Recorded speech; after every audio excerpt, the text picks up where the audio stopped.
Habits shape our lives in ways we rarely notice. From the moment we wake up, brushing our teeth, brewing our morning coffee, to the way we respond to challenges at work or interact with those we love, much of what we do each day is governed by routines, automatic behaviors that run in the background of our minds. We are creatures of habit, and yet, understanding how these habits work gives us the extraordinary power to change them, to transform our lives, and even to reshape the world around us. In this book, The Power of Habit, Charles Duhigg takes us on a journey into the science and psychology of habits, revealing how they form, why they persist, and, most importantly, how they can be changed. Through compelling stories of individuals, organizations, and entire societies, we will explore the hidden structures that guide behavior and discover how small shifts can create remarkable transformations. Introduction. Every day, we perform thousands of actions without thinking, brushing our teeth, driving to work, checking our phones. These actions feel automatic, effortless, even inevitable. Yet, beneath the surface, they follow a pattern scientists call the habit loop, consisting of a cue, a routine, and a reward.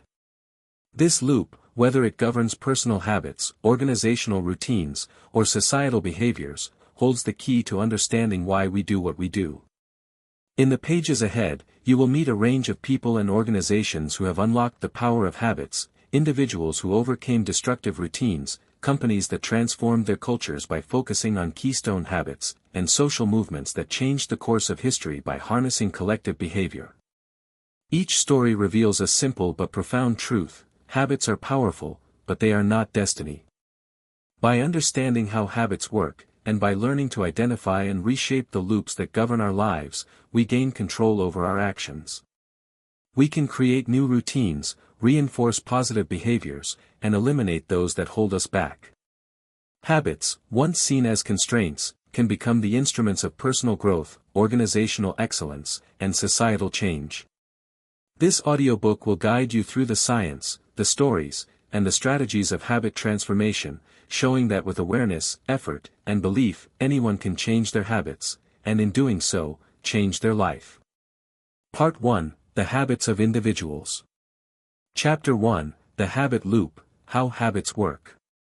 Every day, from the moment we wake up, our lives are filled with habits, automatic routines that shape our behavior far more than we realize.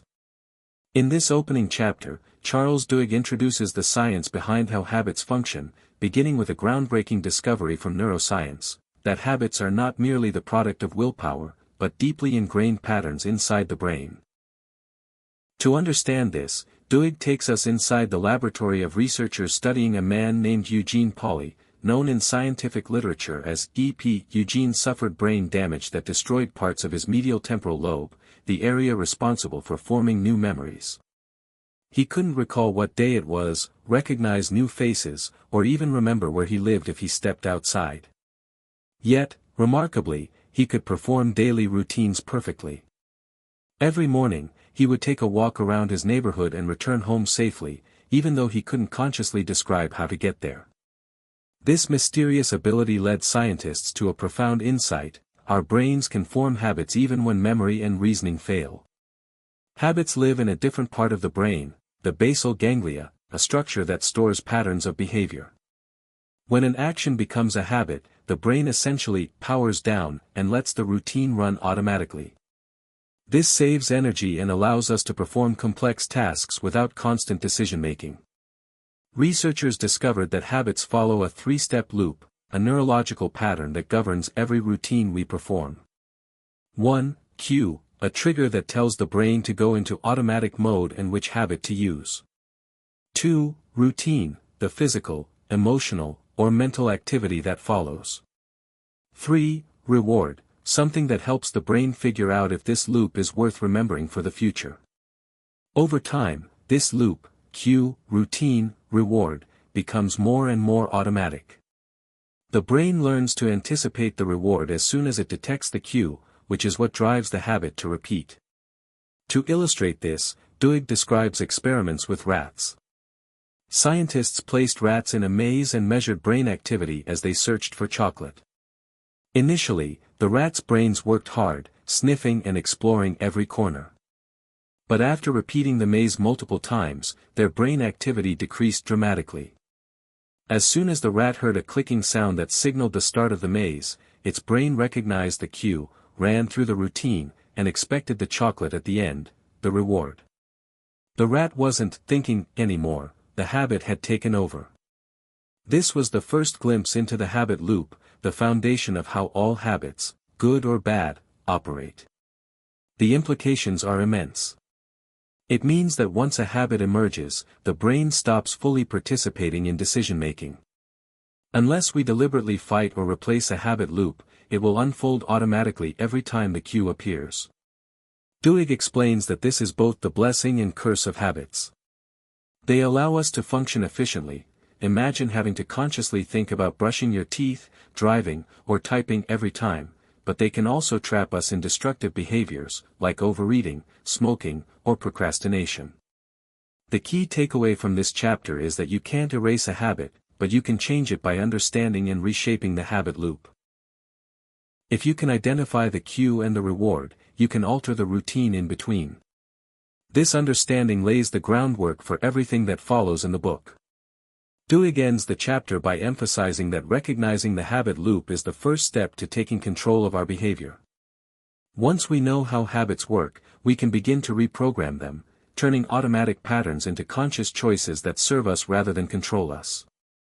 Chapter 2, The Craving Brain, How to Create New Habits. In Chapter 2, Charles Duhigg explores the real driving force behind habits, craving. While Chapter 1 explained how habits are structured, the cue, routine, and reward, this chapter reveals what truly powers them. Habits aren't formed just because of repetition or reward, they're born and maintained because of cravings, the brain's anticipation of the reward. To understand this, Duhigg takes us back to the early 20th century and the story of Claude Hopkins, a legendary advertising pioneer who helped make toothbrushing a daily American ritual. Before Hopkins, few people brushed their teeth regularly. But through clever marketing, he turned toothpaste into a nationwide obsession. Hopkins was hired to promote Pepsodent, a new toothpaste brand.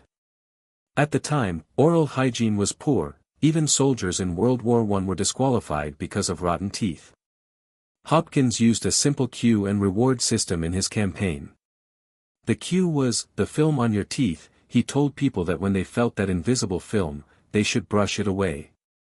The routine was brushing with Pepsodent, and the reward was the clean, tingling feeling afterward. Within 5 years, Pepsodent became one of the best-selling products in the world, and toothbrushing turned into a daily habit for millions. But here's the twist, scientists later discovered that the film Hopkins talked about was naturally occurring and harmless. It wasn't the reason people brushed. What truly made the habit stick was the craving for the tingling sensation Pepsodent created. That minty, cool feeling wasn't necessary for cleaning teeth, it was engineered to make users feel rewarded, to crave the sensation again. This discovery showed how cravings drive the habit loop. When people began to anticipate that tingle, their brains associated brushing with satisfaction. Soon, they weren't brushing because they wanted clean teeth, they were brushing because they wanted that feeling. Duhigg then connects this idea to modern neuroscience. Researchers studying lab animals found that habits form most powerfully when the brain begins to anticipate rewards before they actually occur. In one experiment, scientists trained monkeys to pull levers for drops of juice. Over time, the monkey's brain started releasing dopamine, the pleasure chemical, not when they received the juice, but when they saw the cue that juice was coming. That anticipation, the craving, was what made the behavior automatic.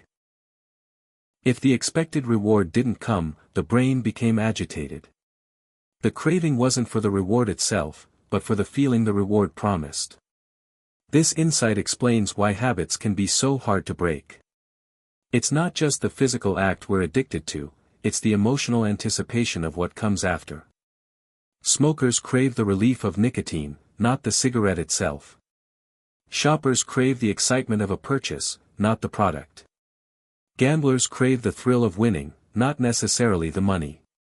To build new habits, or change old ones, we must understand and manipulate this craving. If you want to create a new habit, you can't just design a cue and reward, you must cultivate a craving for the reward. For example, Duhigg describes how Febreze, a now famous air freshener, was initially a business failure.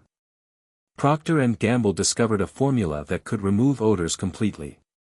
It worked so well that it left rooms scentless, but consumers didn't keep using it. Why? Because there was no craving attached. Once the bad smell disappeared, there was no sensory reward.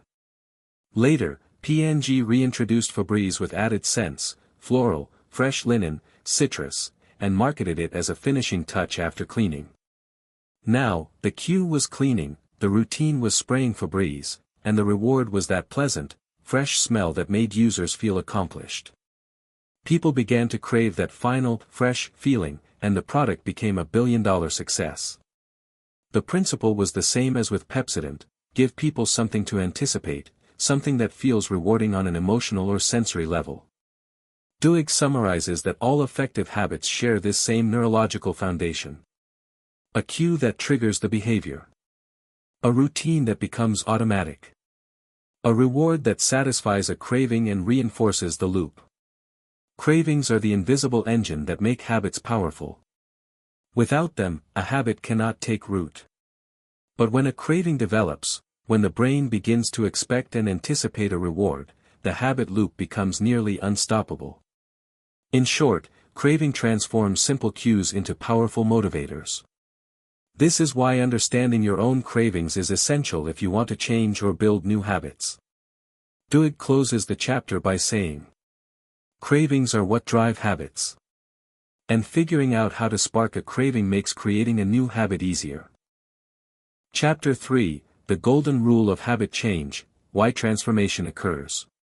In Chapter 3, Charles Duhigg reveals one of the most powerful discoveries about human behavior, that you can't truly erase a habit, but you can change it.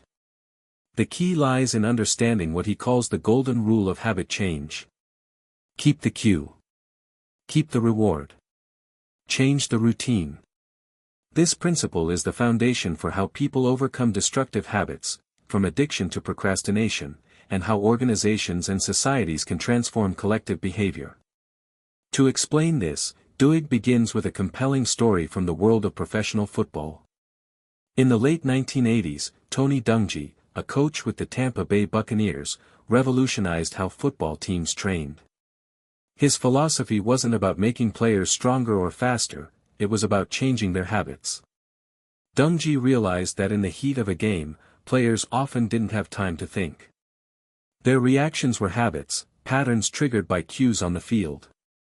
So, instead of teaching complex strategies, he focused on simple, automatic routines. He wanted his players to recognize specific cues, a lineman's stance, a quarterback's shoulder angle, and instantly react with a pre-trained behavior. Dungy kept the cues, the plays, the movements, the competition, and the rewards, winning, success, team pride, but he changed the routines, the players' automatic responses. At first, it didn't seem to work. The Buccaneers kept losing. But slowly, those new routines began to stick. Players started responding instinctively, without hesitation. Within 2 years, Dungy's system transformed the team, leading them to one of the most remarkable turnarounds in NFL history.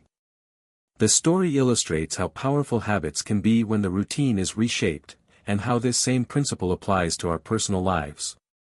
Duhigg then turns to one of the most well-known habit-changing organizations in the world, Alcoholics Anonymous, AA.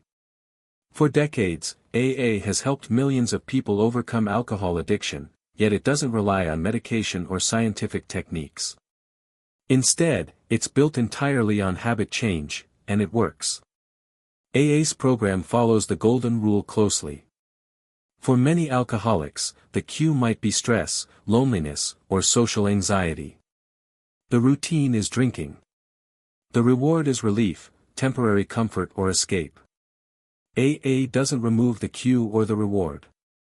Instead, it replaces the routine.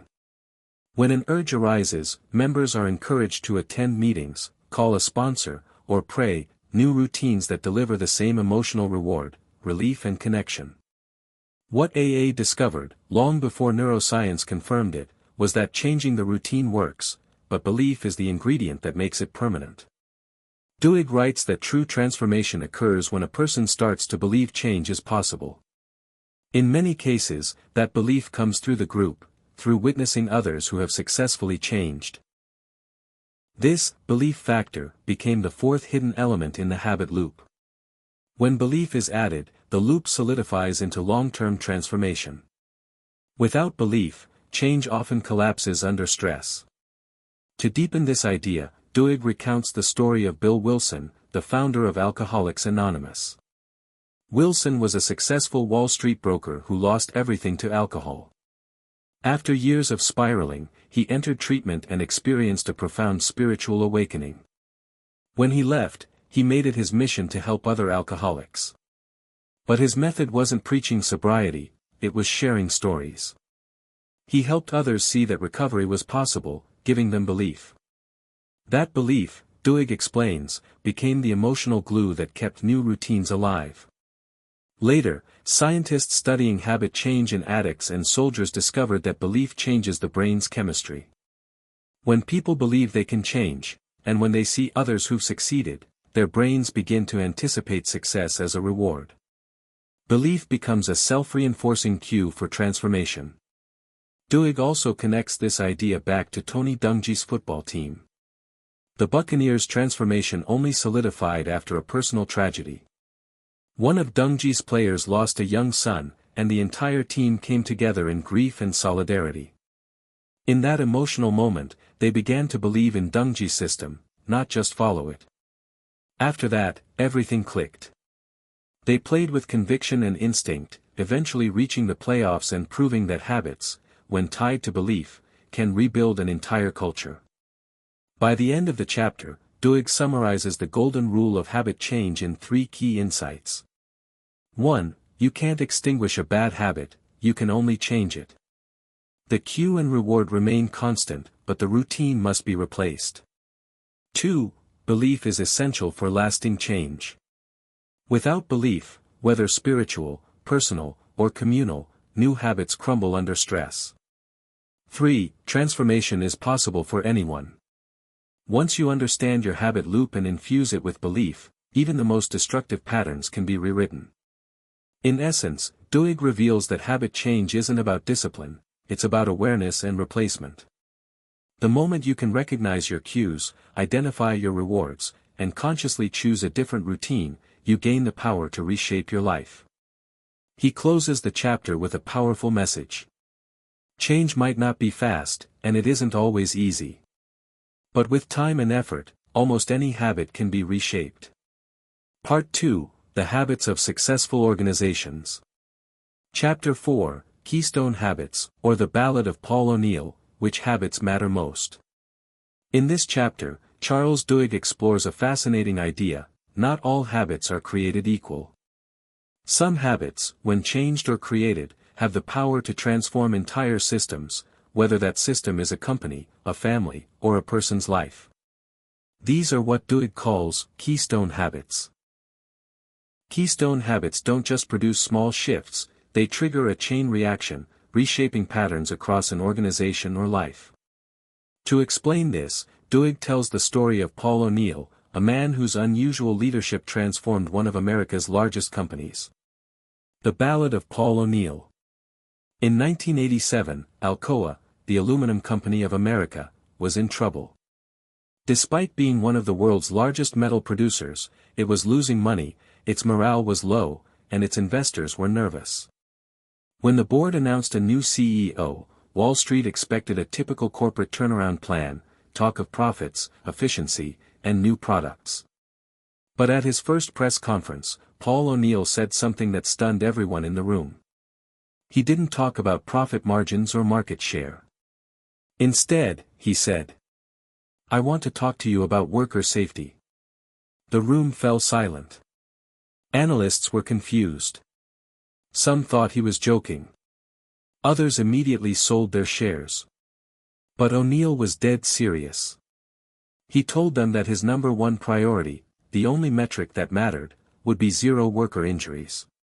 He explained, every worker should be able to leave work in the same condition they arrived in. No financial strategy. No product innovation. Just safety. The media left bewildered. One investor even called his clients and told them to sell Alcoa stock immediately.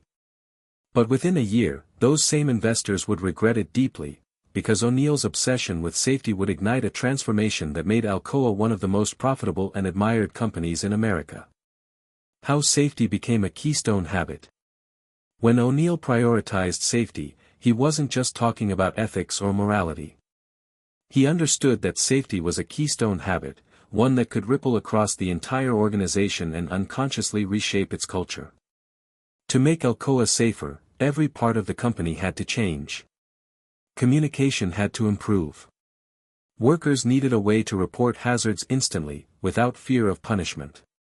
Management had to listen. Safety data had to reach executives within 24 hours. Innovation had to accelerate. Engineers had to rethink manufacturing processes to reduce risks. In focusing on safety, O'Neill was quietly teaching Alcoa a new way of operating, one centered on excellence, accountability, and open communication. Before long, departments that never spoke began collaborating. Workers started sharing ideas for safer machinery, and many of those ideas also made production faster and cheaper. Accident rates fell dramatically, and profits soared. Within a decade, Alcoa's market value quintupled. And all because of one habit, the keystone habit of worker safety. Why keystone habits work? Duhigg explains that keystone habits create small wins, and these small wins have a psychological power that spreads. When people experience success in one area, they gain confidence and momentum to make changes in others. For example, research shows that people who begin exercising regularly, even once a week, often start eating better, sleeping more, and becoming more productive at work. The exercise habit doesn't directly cause those changes, but it creates a mindset of positive identity and control. Keystone habits also reshape how people see themselves. When a person starts a keystone habit, they begin to believe something powerful: if I can change this, I can change other things too. This sense of agency fuels further transformation.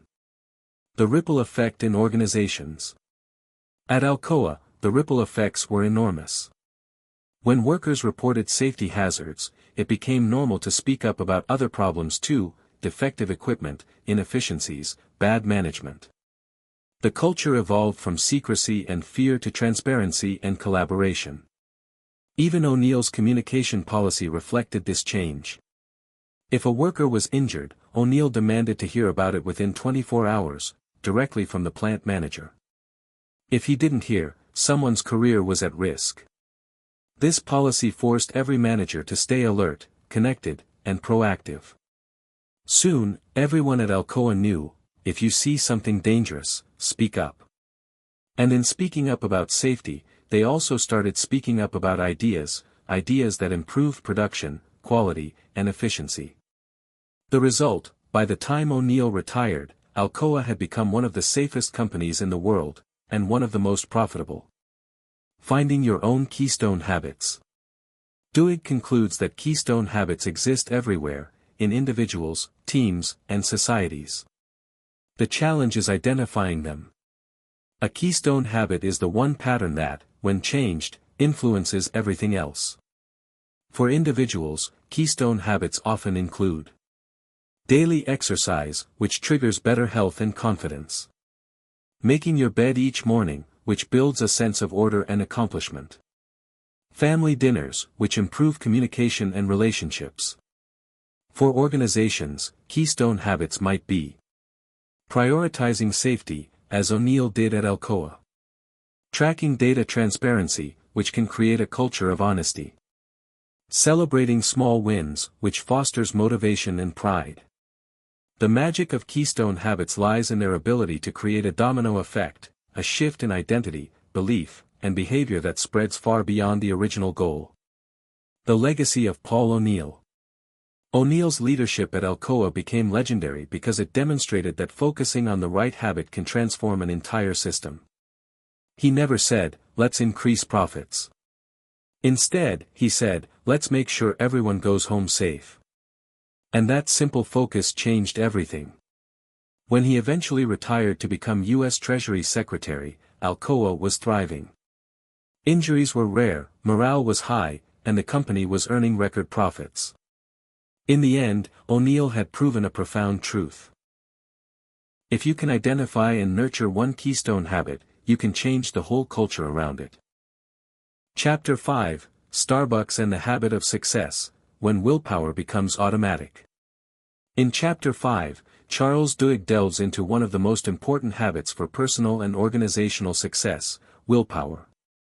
He argues that willpower isn't just a personal trait, it can be learned, strengthened, and even transformed into automatic routines that shape behavior. This chapter shows how habits of self-discipline create extraordinary results, both for individuals and organizations. Starbucks, Training for Success. Duhigg begins by taking us inside Starbucks, one of the most successful companies in the world, not for its coffee alone but for the way it trains employees to handle challenges. Every Starbucks employee, from barista to manager, faces moments of stress daily, a long line of customers, a broken espresso machine, or an irate customer. The key to success isn't just knowledge of coffee recipes, it's how employees respond under pressure. Starbucks invests heavily in teaching willpower habits. Employees learn specific routines for managing stress, staying calm, and making ethical decisions even when it's inconvenient. For example, they are trained to follow a script when customers complain, maintain a positive attitude, and solve problems without lashing out. These routines become automatic responses, reducing the need to think in high-pressure situations. Duhigg explains that this kind of willpower training shows why some people succeed while others fail, regardless of talent or intelligence. Willpower can be developed, strengthened, and internalized as a habit. Willpower as a keystone habit. Duhigg connects willpower to the concept of keystone habits. Just like O'Neill's focus on safety at Alcoa created ripple effects across the company, building habits of willpower triggers transformation in multiple areas of life. Research shows that people who consistently practice self-discipline in one area often see improvements in other areas. For example, a student who resists distractions to study regularly may also exercise more, eat healthier, and manage time better. A manager who practices patience and ethical decision-making may create a more productive and positive workplace. Willpower is unique because it strengthens itself through practice. Every time you delay gratification or resist temptation, you build a mental muscle that can be applied in other areas of life. The science of willpower. Duhigg shares insights from psychological experiments demonstrating the mechanics of self-control. One famous study involved children in a room with a marshmallow. Researchers told them that if they resisted eating the treat for a few minutes, they would receive a second marshmallow. Years later, follow-up studies revealed a remarkable pattern: the children who had practiced delaying gratification were more successful as adults. They had higher SAT scores, better social skills, and lower rates of substance abuse. The lesson: willpower is a habit, not just a personality trait. By creating routines that strengthen self-control, people can shape long-term success. Starbucks training programs. Starbucks doesn't rely on natural talent for willpower. Instead, it teaches employees through structured routines. Scenario-based role-playing: baristas practice difficult customer interactions until responses become automatic. Emotional regulation techniques: employees learn how to manage frustration and stress. Rewarding self-discipline: success is reinforced through recognition, promotions, and positive feedback. These routines transform willpower from a fragile skill into a reliable habit. Employees no longer have to force themselves to respond correctly, the habit takes over. The ripple effect of willpower. Duhigg emphasizes that willpower doesn't just help the individual, it reshapes entire organizations. Employees with strong habits of self-discipline create more reliable teams, reduce conflicts, and increase productivity. This was evident at Starbucks, where employees were empowered to solve problems calmly and consistently, leading to better customer experiences and higher profitability. Willpower also has a compounding effect on life outside work. Employees who practiced self-control at Starbucks often made better decisions at home, in finances, and in health, proving that habits are interconnected and mutually reinforcing. Chapter 6: The Power of a Crisis: How Leaders Create Habits Through Accident and Design. In Chapter 6, Charles Duhigg examines how crises can become powerful catalysts for organizational change. While individual habits shape our personal lives, collective habits govern companies, communities, and even nations. Leaders who understand how habits work can leverage moments of crisis to transform culture, routines, and performance. Crisis as a catalyst. Duhigg begins with a dramatic example, the story of Alcoa under CEO Paul O'Neill. We previously saw how O'Neill focused on worker safety as a keystone habit. But how do you get an entire organization to adopt new behaviors, especially in a culture resistant to change? O'Neill's secret was leveraging crisis moments to break old routines and force new habits. In organizations, a crisis, a serious accident, a public scandal, or a financial downturn, disrupts established routines and creates urgency. People are suddenly more receptive to change because the old ways are no longer viable. At Alcoa, when a serious injury occurred at a plant, it wasn't swept under the rug. O'Neill demanded a complete investigation, direct communication, and immediate accountability.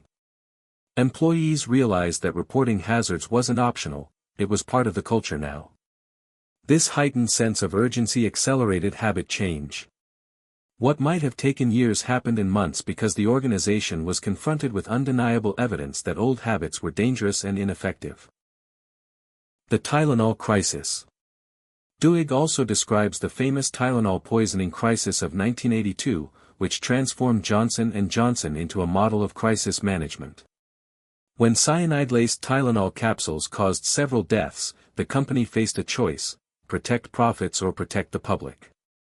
Johnson & Johnson immediately recalled millions of bottles nationwide, an action that seemed radical at the time.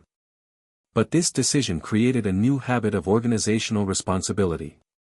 The cue was the crisis: cyanide contamination. The routine was how employees responded, prioritizing safety over profit. The reward was regained public trust and a strengthened brand reputation. The Tylenol crisis demonstrated that a well-managed crisis could reshape corporate culture permanently, creating habits that endure long after the immediate threat has passed. How leaders shape habits during crises. Duhigg identifies several strategies leaders use to transform habits in organizations. 1. Recognize the keystone habit. In a crisis, leaders identify one critical habit that, if changed, can ripple throughout the organization.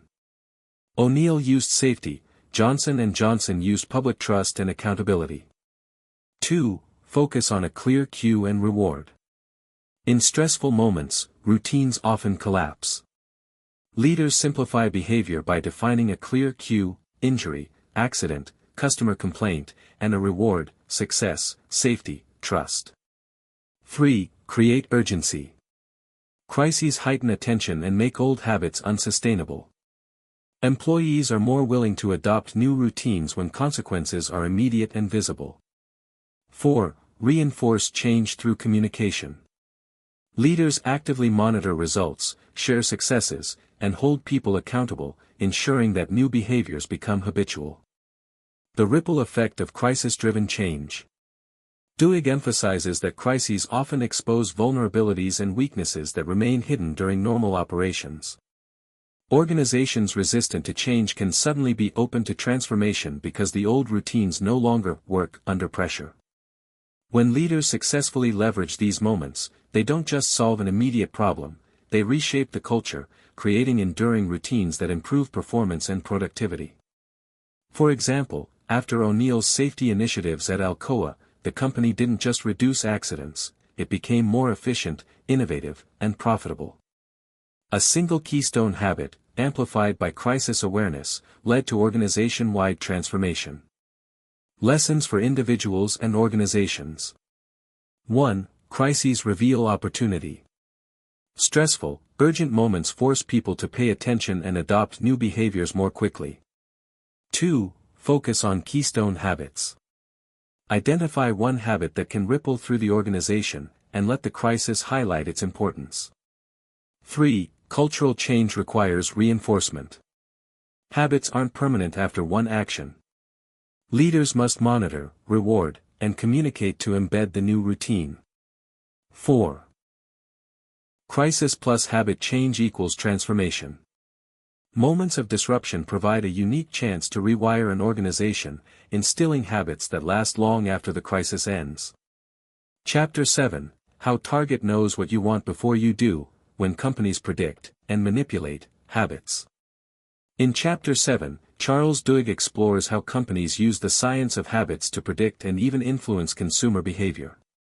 While the previous chapters focused on individuals and organizational culture, this chapter takes us into the world of marketing, showing how businesses harness habit loops to drive sales. The story of Target. Duhigg begins with a remarkable case study, the retail giant Target. Target wanted to identify pregnant shoppers early, so they could market products tailored to their needs, before competitors even knew. To do this, Target's data scientists analyzed purchasing patterns across millions of households. They noticed that women in early pregnancy tend to buy specific items, often without realizing the connection themselves. For instance, unscented lotion, supplements like calcium or zinc, extra cotton balls. By combining these data points into a predictive model, Target could assign a pregnancy prediction score to customers. In one famous example, a father was shocked to receive maternity coupons for his teenage daughter. It turned out she was pregnant, and Target's algorithm had predicted it before her father knew. How habits drive purchasing. Duhigg explains that companies like Target don't just track transactions, they analyze habit loops: cue, routine, reward.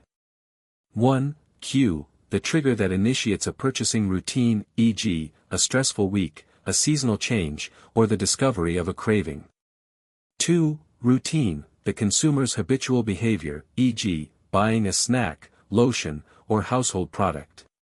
3. Reward, the satisfaction derived from the product, whether emotional, social, or practical. By understanding these loops, companies can predict future purchases and subtly nudge customers toward new products. Target's analysts realized that early pregnancy shopping habits created powerful routines and cravings. Once they understood the loop, they could influence behavior by inserting targeted products at the right time, ensuring that new purchases felt like natural extensions of existing habits. The power and ethics of habit manipulation. Duhigg emphasizes that this predictive power raises ethical questions. Companies can shape habits and even exploit vulnerabilities without customers' awareness. For example, sending coupons to expectant mothers encourages brand loyalty at a time when purchasing habits are forming. Marketing campaigns can introduce new routines that satisfy existing cravings, embedding the product into daily life.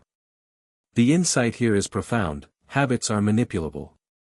Understanding the cue routine reward loop allows businesses to shape consumer behavior intentionally.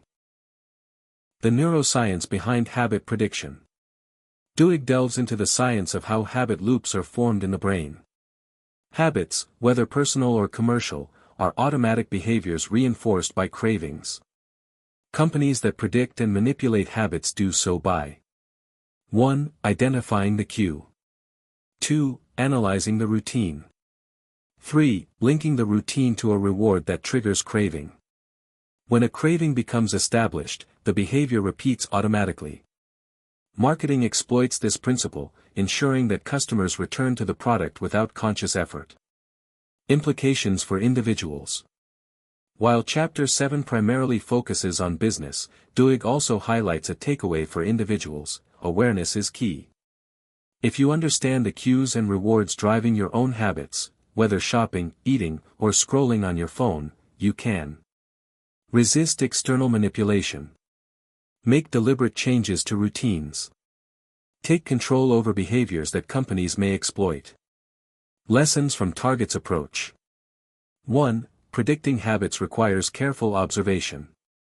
Small, seemingly trivial behaviors reveal patterns that can be highly predictive. 2. Cravings drive routines. If companies satisfy a craving with a new routine, habits can be shifted almost automatically. 3. Power comes from early intervention. Target's ability to identify early pregnancy habits illustrates that predicting and shaping behavior is most effective before habits are fully formed. 4. Ethics matters. Just because behavior can be influenced doesn't mean it should be. Awareness of manipulation allows consumers to reclaim control. Part 3, The Habits of Societies. Chapter 8, Saddleback Church and the Montgomery Bus Boycott, How Movements Happen. In this chapter, Duhigg examines how movements, whether social, political, or religious, spread through networks of social habits.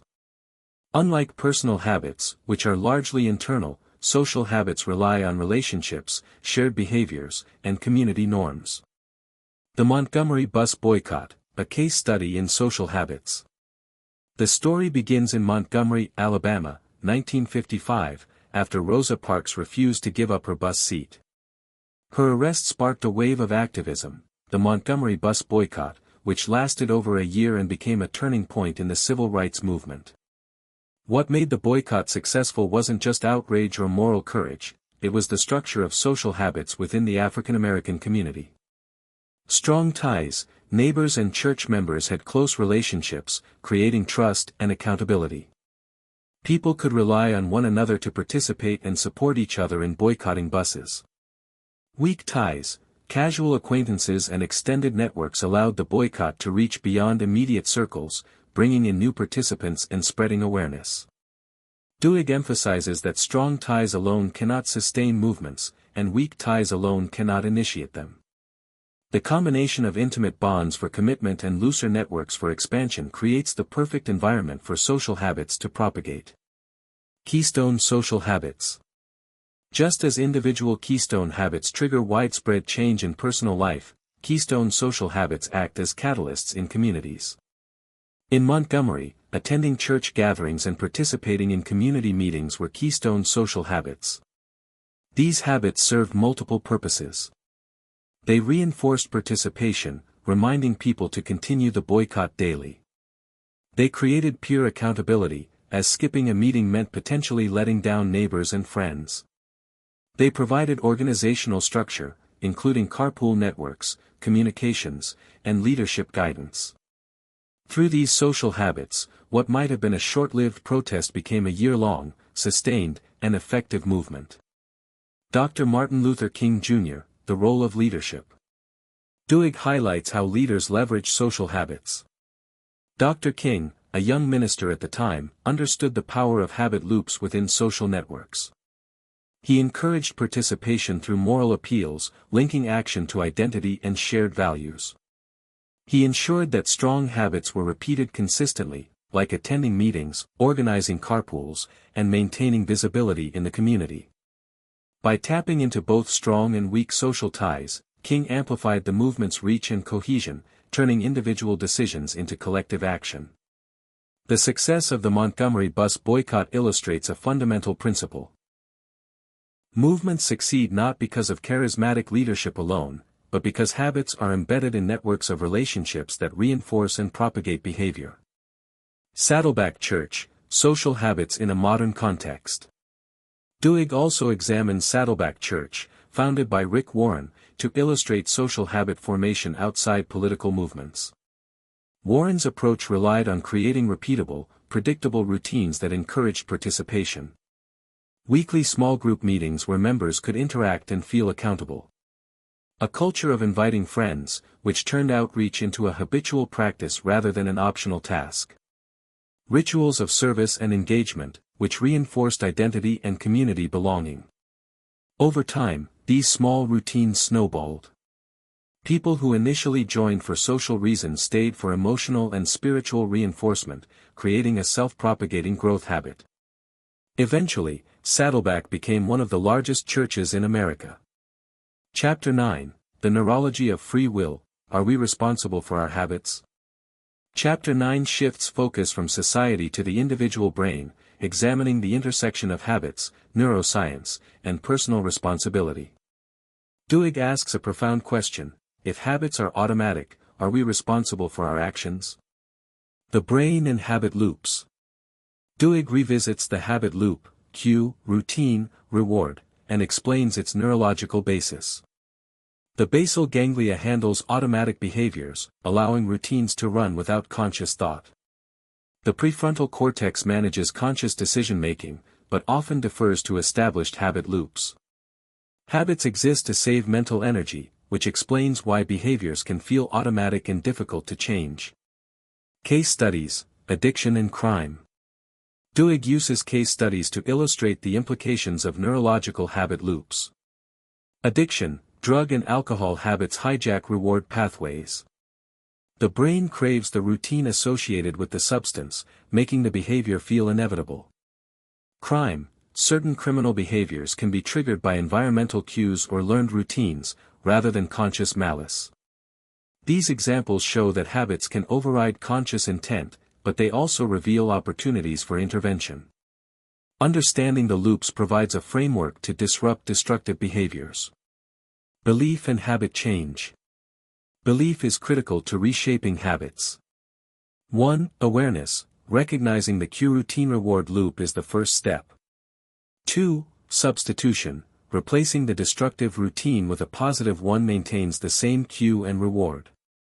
3. Trust in change: believing that transformation is possible empowers individuals to override old patterns. Programs like Alcoholics Anonymous demonstrate this principle. The combination of community support, structured routines, and belief in recovery helps individuals break deeply ingrained habits. Responsibility and free will. Duhigg addresses the philosophical question of free will. Habits are automatic, but humans can intervene consciously. Responsibility lies not in whether habits exist but in whether we learn to recognize and modify them. Even small changes in environment, cues, or routines can create profound long-term behavior change. In essence, free will is exercised within the framework of habits. Understanding the neurological underpinnings gives individuals the tools to reclaim control over their actions. Conclusion. In conclusion, the power of habit teaches us that habits are the unseen architecture of our lives, quietly guiding our decisions, shaping our routines, and influencing the outcomes of our personal and professional worlds. From the moment we wake up to the routines that govern our work, relationships, and health, habits dictate much of what we do, often without our conscious awareness. Yet, this book makes one thing abundantly clear: habits are not destiny. They can be understood, reshaped, and transformed. By examining the habit loop, the cues that trigger behaviors, the routines we perform automatically, and the rewards we seek, we gain the insight necessary to interrupt destructive patterns and create new, empowering ones. More importantly, the power of habit reveals the concept of keystone habits, those pivotal behaviors that, when changed, trigger a cascade of positive transformations in multiple areas of life. Whether it is the individual habit of exercising or practicing willpower, the organizational focus on safety or accountability, or the social rituals that sustain movements and communities, keystone habits have the power to reshape systems, influence culture, and redefine outcomes. Duhigg illustrates that even in moments of crisis, when routines are disrupted, there lies an extraordinary opportunity to create change, if we understand how habits work and consciously intervene. The book also emphasizes the role of belief. Awareness alone is not enough. Individuals and organizations must cultivate the conviction that change is possible. With repeated practice, conscious effort, and the support of social networks or organizational structures, new habits can take root, eventually becoming automatic behaviors that no longer require effortful self-control. Even the most ingrained routines, once thought immutable, can be transformed through deliberate strategies grounded in neuroscience and social understanding.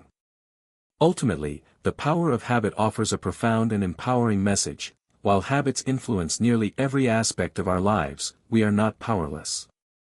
By learning to identify cues, reshape routines, and anchor ourselves in meaningful rewards, and by leveraging the habits that matter most, we can reclaim control over our behaviors, unlock potential within ourselves, and inspire meaningful change in the organizations and communities we touch. Habits, once understood, are not chains that bind us. They are tools that can be harnessed to create extraordinary personal growth, organizational excellence, and societal transformation. The book leaves us with a final, empowering truth: with insight, effort, and belief, we have the power to shape our habits, and in doing so, shape our lives.